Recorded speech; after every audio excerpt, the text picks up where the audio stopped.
যদি কোনো অঙ্ক থাকে সংক্ষিপ্ত সত্য সারণীর সাহায্যে বচনের অবলিক বচন আকারের বৈধতা নির্ণয় করো, তাহলে আমাদের কিভাবে সেই অঙ্কটা করতে হয় আমি দেখিয়ে দিচ্ছি। আমি এখানে বচনের দিয়েছি, প্রশ্নের বচন আকারও থাকতে পারে, ন্যায় আকার থাকতে পারে, যুক্তির আকার থাকতে পারে, কিন্তু অঙ্কের নিয়ম সব একই, শুধু বর্ণনায় যে আলাদা হবে। অর্থাৎ এখানে যে বর্ণনাটা হবে সেটা এখানে যেটা থাকবে সেটা অনুসারে আমি শিখাই দিচ্ছি। যদি এমন থাকে সবসময়, তাহলে প্রথমে আমাদের এই সিদ্ধান্তটা করতে হবে। সিদ্ধান্তটা কি করতে হবে?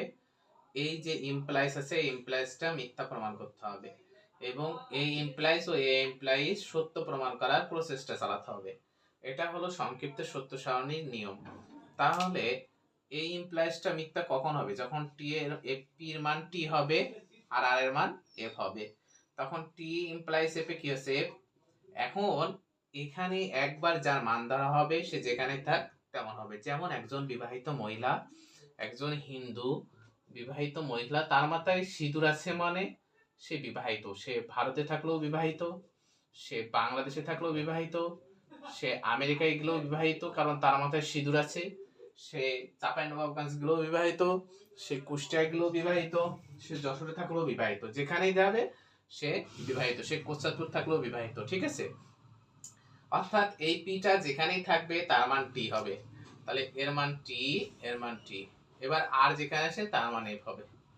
এবার আমাদের এখানে এমন একটা মান ধরতে হবে যেটা ধরলে এই ইমপ্লাইজটা টি হবে। তাহলে এর মান আমরা টি ধরি, তাহলে টি ইমপ্লাইজ টিতে টি।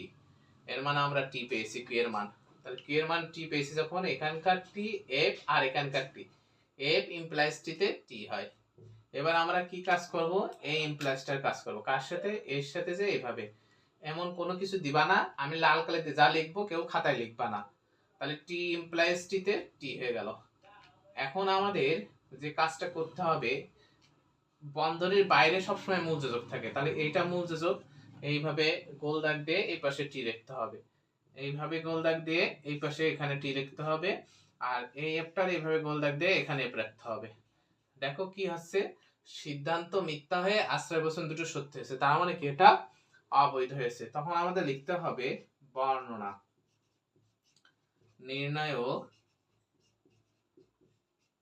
এটা ছোট হাতের অক্ষর তাই বচন আকার। আমি এখানে বচন দিয়েছি, প্রশ্নে বচন আকার থাকতে পারে, এখানে যুক্তির আকার থাকলে এখানে যুক্তির আকার, এখানে ন্যায় আকার থাকলে এখানে ন্যায় আকার, যা হবে এখানে সেটা বসাবা। তাহলে লিখবো নিম্নের বচন আকারটি অবৈধ, কারণ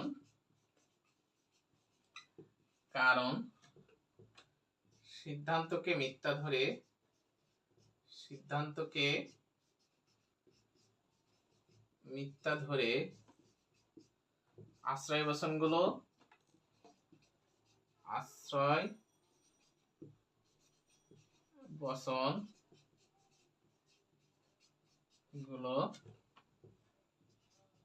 সত্য